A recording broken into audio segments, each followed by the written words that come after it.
A movie that I was really excited about towards the end of 2023 was Godzilla Minus One. I'm a huge fan of the Toho Studios Godzilla movies. Shin Godzilla is was my absolute favorite Godzilla movie. I just, absolutely love that film. And I was super excited to check this one out. 2016 is, I think, when Shin Godzilla came out, and I just want to put this out there. That is too long to wait for a Toho Godzilla movie. Like, just, the quality of these movies is just far too high to keep us in suspense like that.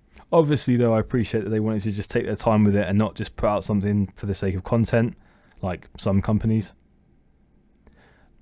But yeah, this was totally worth the wait, and yeah, I absolutely love this movie.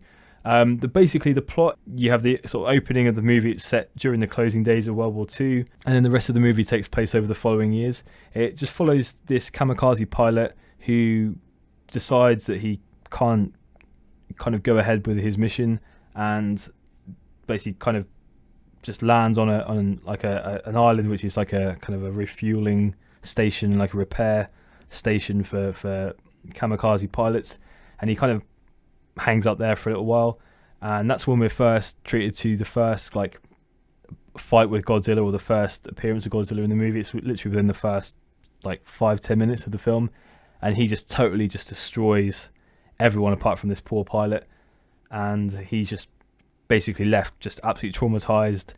He then comes back to his village after this attack and sees that his house has obviously been destroyed in the war, and his parents have also been killed, and just everyone he kind of holds dear is that they're now gone. This is when he then meets this woman, and also this young girl who this woman has kind of adopted, because this young girl's parents have also been killed in the war. So they kind of form this little family unit, and that's really where the heart of the movie comes from. And then he goes to work on this like little kind of fishing boat, and basically their job is to destroy all the mines that have just been left in the sea from the remnants of the war. So they're just getting rid of what basically their job is, just to kind of go out into the sea. He shoots the mines, blows them up, and therefore obviously they're not going to be a risk to ships and things in the future. And this is again where we get like just so many incredible Godzilla sequences. There's a really amazing scene where Godzilla kind of attacks them on the boat, and there's a clip that was released online, so you can check that on there. And basically Godzilla just he's just kind of toying with them, really. He's like chasing them around, and they're kind of trying to detonate the mines to blow him up and stuff, but it doesn't really work. And there's just this one incredible sequence which is just set, like, it's just after the clip that was released online, and he stands up, and because what I love about the Toho movies is he always evolves throughout them. Like, he kind of starts off as a smaller, I say smaller, but for him it's a smaller version, and he just gets bigger and more powerful as the movie goes on. And it's like the first time we've seen him since the beginning of the film, so he's evolved already by then, and he's just huge, and he's just literally just throwing ships around and just absolutely just wrecking shop. It's amazing. You really get to see the devastation of Godzilla, because I think that what I love about these Toho movies is they do such a great job of, he's just this absolutely unstoppable force who's just there to just destroy everything in his way. He's not necessarily bad, but he's not exactly good either. So he's not like this protector of Earth like he is in the legendary films, which is, I love that as well, don't get me wrong, but I love just seeing Godzilla just being this gigantic force of nature, basically. And in this sequence, you get this really amazing kind of fallout of his atomic breath. So I haven't seen all the original movies and stuff, so I'm not sure. I don't, it may have been seen in those as well. But in this movie, this is for me the first time I've really seen it in a movie. And he obviously just destroys the city with his atomic breath. He charges up. You sort of get the his tail lights up and all the spikes and things light up, and then like shit's about to happen. And then you get like this sonic boom effect where it's like a hurricane almost, where just buildings and people just get blown back. Like, that's just the kind of the fallout, as I say, from him using this atomic breath. And I think in the film they call it his it's like a heat ray or heat breath or something. I can't remember exactly what they called it now, and it's during this scene that the love interest, the woman, she dies, or at least you think she's died.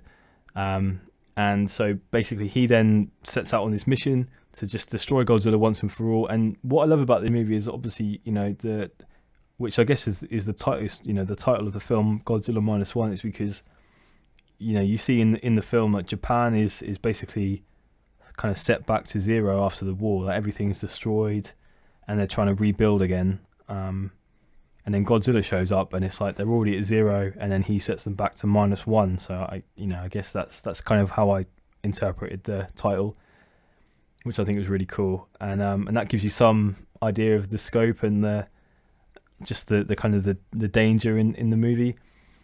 But it just does such a beautiful job of showing the camaraderie between all these soldiers and generals and scientists that, were part of the war, and then this is how they kind of move on from that, and they all work together to take down Godzilla once and for all. And the way that they actually kind of destroy Godzilla, or at least try to stop him, because they know that they can't kill him. It's just a case of all they can really do is slow him down, or just kind of trap him somehow. They know that there's no way they can kill him, because, as they say, bullets and conventional weapons don't work on him. And what I love about these Toho films is there's always like a really unique way that they try to stop him. Like Shin Godzilla, they freeze him, and they just and so he's just basically this just giant statue essentially. And that's how they stop him in that. With this one, they use the power of the sea, which I have to say is I've actually thought about this myself. I was often thought like that's probably how I would, if I was put in that position and I was able to, I was like some top scientist, that's probably how I would do it as well. So they actually use the power of the sea against Godzilla, and once he drops below a certain point, the ocean just does the rest of the work basically and just drags him underneath. So they're just going to hold him under there, because obviously once you drop below a certain point, the pressure alone, just they think it will be enough to kill him. And you do see you see some real damage to him. One thing that also I learned about Godzilla in this movie is that he regenerates, or he can regenerate himself if he heals himself. So if he takes some real damage, his cells kind of regenerate, kind of like a Wolverine healing factor kind of thing, which is really cool. And you see that in this as well when he goes to the bottom of the surface, the ocean. He's all like, his scales and things start to go all kind of gnarly, and you can see that the damage is actually being done to him. And then the kamikaze pilot, he is kind of taking it upon himself that, because throughout the movie, that kind of a recurring theme for him is how he's kind of cheated death, and he should have, I guess, done his duty and died in the war. And some people call him a coward because he didn't go through with it, and he feels a lot of regret about that, and it really plays on him. And he gets to a point where once he thinks he's lost everything again, he's like, okay, I'm just going to do it this time, I don't care. He decides to just fly his plane into Godzilla just to take him out. It doesn't actually happen that way, because it turns out there is an ejector seat built in to the plane, and he does escape. To be fair, I did kind of see that bit coming, so that wasn't like a big shock or anything, but it was, it's still nice to see it play out. And it's just a really beautiful moment when he crashes the plane into Godzilla, and it, Godzilla then just kind of falls apart because he's already kind of beaten and damaged and everything anyway. So this plane exploding into him, with the bombs and everything and the explosives, it's enough to, he then just kind of falls to pieces and sinks below the ocean. You get this really lovely moment where all the characters that because they all think they're going to die, and obviously they all manage to survive, so that's just a really nice moment. And then obviously the very end of the film, we see that his love interest isn't actually dead. She's actually been in a hospital for God knows how long, kind of just recovering.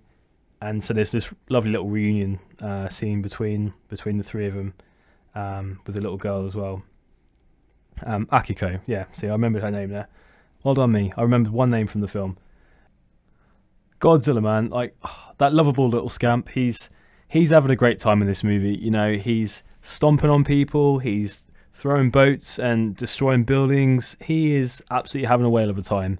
I can only imagine what a diva he must have been on the set and stuff, but you know what? Fair play to him. He deserves it. He's the star. Good luck to him. That's all I can say. So again, just a really nice kind of side note for me. I went to go see this movie with my mum, who I credit as getting me into kaiju movies in the first place. So shout out to you, Mum. Thank you for that. And it was lovely getting to experience that with her, because I just have fond memories of watching the original Godzilla movie with her when I was a kid, and subsequent, King Kong films and stuff. So that was really nice. Another thing that I really appreciate about the Toho films, obviously sort of different to the Western American movies is how, you know, they obviously, as I say, Godzilla is this unstoppable force, and he's just very much perceived and shown as such. Shin Godzilla has a perfect example of this, which just goes to show if he really existed, we would all be fucked. We'd have absolutely no chance. So if you've seen Shin Godzilla, you can probably guess the scene that I'm talking about. And you know, yeah, and it's truly devastating. I don't know quite if there's, I mean, Godzilla is absolutely brutal in this movie. There's certainly some scenes that rival that for me in this. I don't know if they get quite near the kind of the I guess the drama of Shin Godzilla, because that's quite a bleak movie anyway. And I think with the score and everything in there, that particular scene is just truly ominous and terrifying. But certainly in Godzilla -1, there are some just amazing moments for Godzilla, and if you're a big fan of just seeing him just cause devastation, then you will not be disappointed. I guess if I had to give one criticism, because I don't want to be a total lick-ass to the movie, although I did really enjoy it, in case you couldn't tell, I would say it's probably a little bit slow in places, like so maybe the timing's a little bit off. I'd say it wasn't a big deal for me, but I think maybe, yeah, they could have maybe just taken a few scenes out, made it a bit more of a kind of a choppier, kind of snappy run time, because I think the movie's like 2.5 hours, I think. So yeah, so maybe they could have knocked a good sort of 15 minutes off that. I think that would have made a big difference. But yeah, I mean, overall, I mean, that's just kind of nitpicky, to be honest. I fucking love this movie. So with that in mind, I'm going to give this movie a glowing score of 4.5 Godzillas out of 5. As I say, I'm going to knock half a point off just because of the runtime, you know, and the pacing is a little bit slow at times, which wasn't a huge deal for me, but as I say, I think that probably would put a few people off. Okay guys, thank you so much for checking this video out. I really do appreciate it. If you did enjoy it, please give it a thumbs up, and don't forget to subscribe and ring the bell and all that other bollocks. Until next time guys, have a wonderful rest of your day whenever you happen to be watching this, and see you in the next video.